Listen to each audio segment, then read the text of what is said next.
Welcome everyone to our channel travel 2.0। সকলকে আমাদের চ্যানেলে স্বাগত জানাই। শীতের শেষেই বসন্তের আগমনে আমরা দুজনে বেরিয়ে পড়েছিলাম 51টি সতীপীঠের অন্যতম সতীপীঠ মা যোগাধ্যা মন্দিরের উদ্দেশ্যে। আসুন বলে দিই কীভাবে আসবেন। হাওড়া স্টেশন থেকে আপনাকে ধরতে হবে বর্ধমান লোকাল। বর্ধমান স্টেশন নেমে 8 নম্বর প্ল্যাটফর্ম থেকে কাটোয়া লোকাল ট্রেন ধরে নামতে হবে কৈচার হল্ট স্টেশনে। কৈচার হল স্টেশন থেকে আপনি টোটো পেয়ে যাবেন এই মায়ের মন্দিরে আসার জন্য। জনপ্রতি ভাড়া 20 থেকে 25 টাকা। চলুন শুরু করা যাক এবার ভিডিওটি। নমস্কার বন্ধুরা, আজ চলেছি মা যোগাধ্যার মন্দির। 51তম সতীপীঠের মধ্যে অন্যতম সতীপীঠ হলো মায়ের এই মন্দির। এটি অবস্থিত পূর্ব বর্ধমান জেলার অন্তর্গত মঙ্গলকোট থানার ক্ষীরগ্রামে। তো এখানে এসে কোথায় থাকবেন, কি খাবেন, মায়ের পুজো কখন শুরু হয়, সম্পূর্ণ তথ্যই রয়েছে আমাদের এই ভিডিওতে। তাই অবশ্যই স্কিপ না করে সম্পূর্ণ ভিডিওটা দেখুন আর সাথে থাকুন। এটি হলো মায়ের আদি মন্দিরের প্রবেশপথ। এই হলো মা যোগাধ্যার আদি মন্দিরের গেট। এবার আমরা গর্ভগৃহে প্রবেশ করব। এই হলো মায়ের গর্ভগৃহ। এখানেই মা যোগাধ্যার ডান পায়ের বুড়ো আঙুল পড়েছিল। এটি মায়ের শয্যার আসন।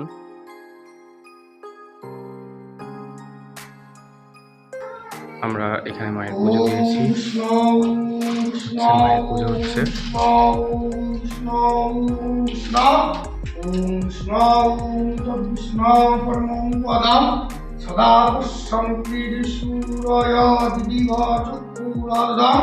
এই হলো মায়ের আদি মন্দির। এখানেই পড়েছিল মা যোগাধ্যার মা সতীর ডান পায়ের বুড়ো আঙুল। এই মন্দিরে রয়েছে রামায়ণের সাথে জড়িত অনেক কাহিনী। তার কিছুটা আমরা তুলে ধরছি। এখানকার পুরোহিতের কাছ থেকে আমরা যে তথ্যটা পেয়েছি সেটা আপনাদের সাথে শেয়ার করছি। দাদা, তোমার নামটা? আমার নাম দেবাশিস চক্রবর্তী। আচ্ছা, তুমি এখানকার সেবাই? আমরা এখানে সবাই। আচ্ছা, আর এটা হলো মায়ের গর্ভ। এটা মায়ের গর্ভগৃহ আছে এখানে। ওইখান থেকে আমরা হনুমান ভদ্রকালী ঘটকে মস্তকে নিয়ে রামকে লক্ষ্মণকে দুষ্কন্ধে নিয়ে উঠেছিল। সেই জন্য পৃথিবীর মধ্যস্থল। আর সত্যি ডান পায়ে বুড়ো আঙুল পড়েছিল, সেই জন্য এখানে একটা পীঠ। এই জন্য দুটো পীঠ এটা। এখানে মায়ের আগে এখানে ভদ্রকালী পুজো হতো। তারপর যখন সত্যি ডান পায়ে বুড়ো আঙুল পড়ো, তখন মা বলে আমি দেবী দুর্গার ব্যবস্থাপনা হবো। সেই জন্য মা দুর্গার পুজো এখানে, যুগাতে পুজো। মায়ের নাম যুগান্তা, কিন্তু মায়ের মানে দেখার সময় ছিল 31শে বৈশাখ সারাদিন রাত, আর চৌঠা জ্যৈষ্ঠী সন্ধ্যে 6টা থেকে রাত 12টা পর্যন্ত।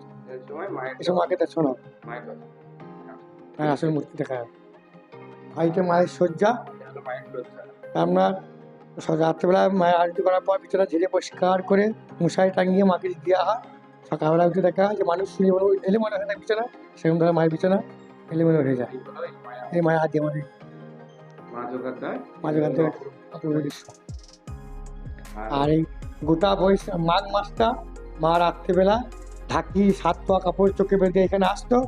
আর মা এখানে নৃত্য করতো। ঢাকি একটা পা বাইরে, একটা পা ডাইনে দিয়ে, বাইরে দিয়ে, একটা ভেতরে দিয়ে ঢাকি তাড়াতাড়ি বাজাতো। আর মা আমার নৃত্য করতো। এটা মায়ের যুগ যুগ যুগান্তর হয়ে আসছে গোটা মাঘ মাসটা। ও প্রায় 1000। রামায়ণ থেকে। হ্যাঁ, মায়ের মন্দির।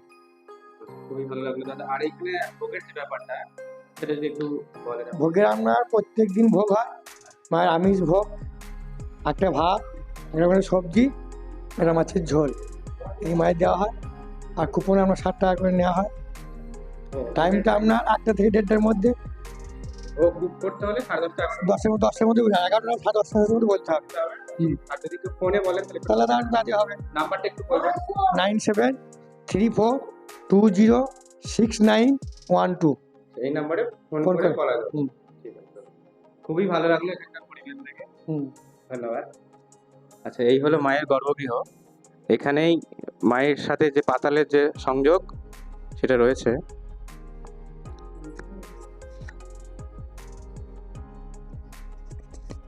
আচ্ছা, এই গর্ভগৃহটা আগে বড় ছিল, এখন বাদিয়ে ছোট করে দেওয়া হয়েছে। হ্যাঁ,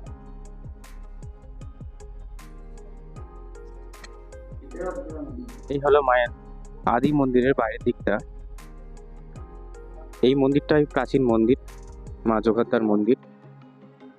আর এইখানে মায়ের ভোগ রান্না হয়। আপনারা যারা ভোগ নিতে ইচ্ছুক এখানে আসবেন। এখানে এসে এখান থেকে টিকিট কেটে 60 টাকা কুপন প্রতি ব্যক্তি। এখান থেকে মায়ের ভোগের জন্য অফিস হওয়ার এখান থেকে আপনারা টিকিট কাটতে পারবেন। মায়ের ভোগের মাছ কাটা হচ্ছে এখানে, দিদি মাছ কাটছেন। প্রতিদিনই মাকে মাছ ভোগ দেওয়া হয়, প্রতিদিনই মাকে মাছ ভোগ দেওয়া হয়। আপনারা এখানে দুরকম ভোগই পাবেন, আমিষ নিরামিষ। তো ভোগ নেওয়ার জন্য মোটামুটি 10:30টার মধ্যে এখানে এসে আপনাদের বুক করতে হবে, অথবা ফোন করলেও পেয়ে যাবেন। নাম্বার আমি ডেসক্রিপশন লিঙ্কে স্ক্রিনে দিয়ে দিচ্ছি। এখানে সব থেকে ভালো হলো মনোরম পরিবেশ, প্রত্যেকটা মানুষ আপনাকে সাহায্য করবে সব রকমভাবে। একদিনের শর্ট ট্যুরের জন্য এর থেকে ভালো জায়গা আমার মনে হয় আর হয় না। এটাই মায়ের আদি মন্দির। এদিকে আপনারা যদি কেউ লেডিস নিয়ে আসেন, বাথরুম করার জায়গাও রয়েছে, সব রকম সুবিধা রয়েছে এই মন্দিরে, সব কিছু পাবেন। মা যোগাধ্যার আদি মন্দির হয়তো অনেকেই দর্শন করেছেন, কিন্তু এই মন্দিরটিতে হয়তো আসা হয়নি। এটি হলো ভৈরব মন্দির। প্রত্যেকটি সতীপীঠেরই একটি করে ভৈরব মন্দির রয়েছে। এখানে ভৈরব তথা মহাদেব ক্ষীরকণ্টক নামে পরিচিত। এই ক্ষীরকণ্টক নাম থেকেই শোনা যায় এই গ্রামের নাম হয়েছিল ক্ষীরগ্রাম। তাই মা যোগাধ্যার মন্দিরে আসলে অবশ্যই একবার এই ভৈরব মন্দির দর্শন করে যাবেন, খুবই ভালো লাগবে। মাত্র 2 মিনিট লাগবে এই মন্দিরে আসতে। মা যোগাধ্যার আদি মন্দির এবং ভৈরব মন্দির দর্শনের পর আমরা বেরিয়ে পড়েছিলাম মায়ের নতুন মন্দির এবং জল মন্দির দেখার উদ্দেশ্যে। আদি মন্দির থেকে জল মন্দির এবং নতুন মন্দিরের দূরত্ব হলো 8 থেকে 10 মিনিটের হাঁটা পথ। বর্ধমানের রাজা কৃতিচন্দ্র রায় অষ্টাদশ শতকে এই যোগাত্মা মায়ের মন্দিরটি তৈরি করেন। এটি হলো মায়ের নতুন মন্দির। আর এই মন্দিরেই রাখার জন্য গাইহাটের শিল্পী নবীনচন্দ্র ভাস্করের দ্বারা তৈরি হয়েছিল মায়ের এই দশভুজার মূর্তিটি। মায়ের এই মূর্তিটি নিত্য সেবা এবং নিত্য পূজিত হয় সকলের দ্বারা। চলুন জেনে নিই এখানকার পূজার্থী এবং কর্মকর্তাদের কাছে এই মন্দিরের সম্বন্ধে কিছু কথা। নমস্কার, আমার নাম হচ্ছে অঞ্জন সামন্ত। আপনারা এখন আছেন পূর্ব বর্ধমান জেলার মঙ্গলকোট ব্লকের অন্তর্গত ক্ষীরগ্রাম নামক এই গ্রামে। এই গ্রামটার অনেক ইতিহাস আছে, ঐতিহাসিক দিক থেকে গুরুত্ব অনেকখানি। যেমন এই ক্ষীরগ্রামই সত্যযুগে মায়ের যে 51টি খণ্ড এই ভূপৃষ্ঠে পতিত হয় নারায়ণের সুদর্শন চক্রের দ্বারা, তার মধ্যে মায়ের ডান পায়ে বুড়ো আঙুল এই আপনার এই ক্ষীরগ্রামের খিদ্দিঘি পুকুর পাড়ের দক্ষিণ ভাগে পড়েছিল। সেই জন্য এটাই 51টা পীঠের মধ্যে অন্যতম। এবং এই পুকুরে পড়ার জন্য মায়ের ডান পায়ে এই পুকুরে পড়ার জন্য এই পুকুরের জল কোনো দিন নষ্ট হয় না। এই পুকুরের জলে অনেক আধ্যাত্মিক শক্তিও আছে, যে কোনো দুরারোগ্য রোগ এই পুকুরের জলে সেরে যায়। এছাড়াও ক্ষীরগ্রামে আর একটি গুরুত্ব হলো, তেতায় যখন রাম রাবণের যুদ্ধ হয়েছিল তখন মহিরাবণ যে পাতালে ভদ্রকালী পুজো করত, সেই ভদ্রকালী এখন ক্ষীরগ্রামে আছে। এবং এনার ইতিহাসটা কী হলো, আর মহিরাবণ একদা রাম লক্ষ্মণকে বন্দি করে পাতালে নিয়ে যান। তখন হনুমানজি দেখেন যোগ বলে যে তার প্রভু এরকম পাতালে বন্দি আছে।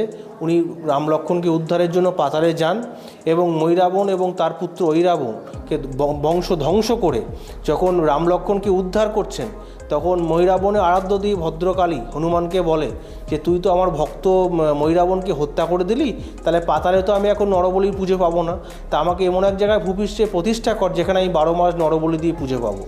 তখন হনুমান মাকে বলে যে এত বড় পৃথিবী তোমায় আমি কোথায় প্রতিষ্ঠা করবো, তুমি আমাকে বলো পৃথিবীর কেন্দ্রে আমাকে প্রতিষ্ঠা কর।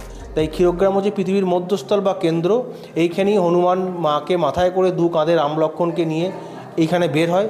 যে সুড়ঙ্গ দিয়ে পাতাল থেকে মর্তে বের হয় সেই সুড়ঙ্গ ক্ষীরগ্রামে এখনও বর্তমান। তবে মা আগে ভদ্রকালী রূপে ছিল, তখন এখানে নিয়মিত নরবলি হতো। এখন নরবলি হয় না, তবে নর রক্ত দিয়ে পুজো হয় এবং সহস্র ছাগ মেষ মহিষ মাকে বলি দিতে হয়। তা খিদ্দিঘি পুকুর পাড়ে যে কোনো ভক্ত আসলে 2টো মন্দির দেখতে পাবেন, একটা সাদা শ্বেত পাথরের মন্দির আর একটা লাল গ্রানাইটের মন্দির। সাদা শ্বেত পাথরের মন্দিরে মূর্তিটা বছরে মাত্র দুদিন দেখা যায়, এক হচ্ছে 31শে বৈশাখ আর 4ঠা জ্যৈষ্ঠ। আর লাল পাথরের মন্দিরে যে মূর্তিটি আছে, দুটোই মহিষাসুর মর্দিনী মূর্তি। লাল পাথরের মন্দিরের মূর্তিটাকে আপনি সারা বছর দেখতে পাবেন। তা দুটো মন্দিরের মূর্তির ইতিহাসটা বলি।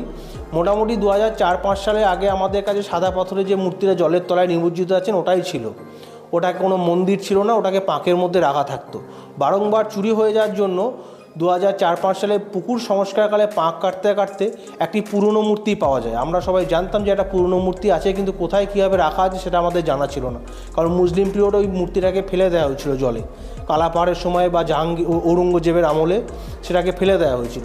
তাই পুকুরে পাঁক কাটতে কাটতে ওই লাল মন্দিরের ভেতরে যে মূর্তিটি আছে, পুরনো মূর্তিটি, সেটা আমাদের হাতে চলে আসে এবং ওনার জন্য এই লাল পাথরের মন্দিরটি স্থাপনা করা হয়।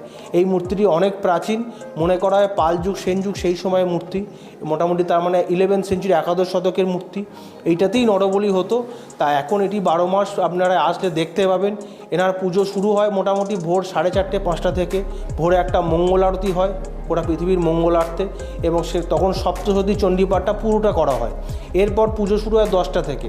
10টার নিত্যসেবা পুজো শুরু হয় এবং ঠাকুরমশাই যিনি নিজের মায়ের পুজো করেন ওনাকেই ভোগ রান্না করতে হয়। তাই যে কোনো ভক্ত 10:30টার মধ্যে নাম লেখালে উনি প্রসাদ খেতে পারেন। প্রসাদ বিতরণ শুরু হয় 1টা থেকে, কিন্তু আপনাকে নাম লেখাতে হবে 10:30টার মধ্যে। এখানে এসে হাজির হয়ে বা ফোনেও আপনি নাম লেখাতে পারেন। আর 10টা থেকে 1টা পর্যন্ত যতক্ষণ ঠাকুরমশাই ভোগ রান্না করবেন ততক্ষণ যে কেউ এসে মায়ের পুজো দিতে পারেন। এছাড়াও মায়ের মন্দিরে ভক্তদের থাকার জন্য একটি গেস্ট হাউস তৈরি হয়েছে। খুব স্বল্প মূল্যে গেস্ট হাউস দেওয়া হয় ভক্তদের, খুব সীমিত মূল্য 300 থেকে 800। যে কোনো রকমের রুম আপনারা নিতে পারেন, AC, non AC, attach bathroom, commode, shower, সমস্ত সুবিধাই ঘরে বর্তমান। আর আপনার বলতে গেলে এখানে মহাপুজো হয় 31শে বৈশাখ থেকে 4ঠা জ্যৈষ্ঠ, মোটামুটি মে মাসের মাঝামাঝি সময়। ডেটটা আমাদের বাংলা ডেট অনুসারে হয়, বাংলা সংক্রান্তি থেকে 4ঠা জ্যৈষ্ঠ। তখন আপনি আসলে সাদা মন্দিরের ভেতরে যে মূর্তিটি আছে ওটা আপনারা দর্শন করতে পারেন। দর্শনীয় স্থান বলতে এখানে ক্ষীরগ্রাম খিরদিঘি পাড়ে 2টো মন্দির আছে। তাছাড়াও এখানে খিরদিঘি পুকুরের পরে একটি দিঘি আছে। খিরদিঘিটা হচ্ছে আমাদের 33 বিঘে জলকর। এরপরে একটি দিঘি আছে যেটা প্রায় 10 টাইমস, মোটামুটি 330 থেকে 350 বিঘে জলকর। সেখানে মা স্বয়ং দেখা দিয়ে শাখা পড়েছিলেন, তারও সুন্দর কাহিনী আছে। দাদার সাথে কথা বলে এই মন্দিরের সঙ্গে পৌরাণিক কাহিনী অনেকভাবে জড়িত সেটা স্পষ্টই বোঝা গেল। মন্দির এবং ক্ষীরগ্রামের সম্পূর্ণ তথ্য জানতে আমরা কিনে নিয়েছিলাম এই বইটি। চাইলে আপনারাও 180 টাকার বিনিময়ে এই বইটি ক্রয় করতে পারেন। মায়ের মন্দির দর্শন করে এবার আমরা চললাম গেস্ট হাউসের দিকে। সবুজ গাছের সারি ভেদ করে একদিকে গ্রামীণ পরিবেশ, একদিকে ক্ষীরদিঘি আপনার মনকে অবশ্যই কেড়ে নেবে।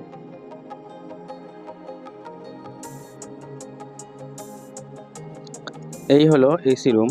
এখানে এসি লাগানো রয়েছে, আপনারা দেখতে পাচ্ছেন। এরকম একটা বেড পেয়ে যাবেন সাথে, আর রয়েছে চার্জিং সকেট বেডের সাথেই। এই যে চার্জিং সকেট, তার বাদিকে রয়েছে বাথরুম, রয়েছে একটি কোমোড বাথরুমে, বেসিন, আর রয়েছে গিজার। সব ফেসিলিটি আপনারা পেয়ে যাবেন। এটি আরেকটি রুম, এটি নন এসি রুম। এই রুমে লাগানো রয়েছে একটি ফ্যান, আর বেড যেমন আছে আগের রুমটার মতোই সেম পেয়ে যাবেন। যোগাযোগ করতে হলে আপনারা এই নাম্বারে যোগাযোগ করবেন। গেস্ট হাউসের ডিটেলস এখানে দেওয়া রইল, এখানে বুক করে নেবেন।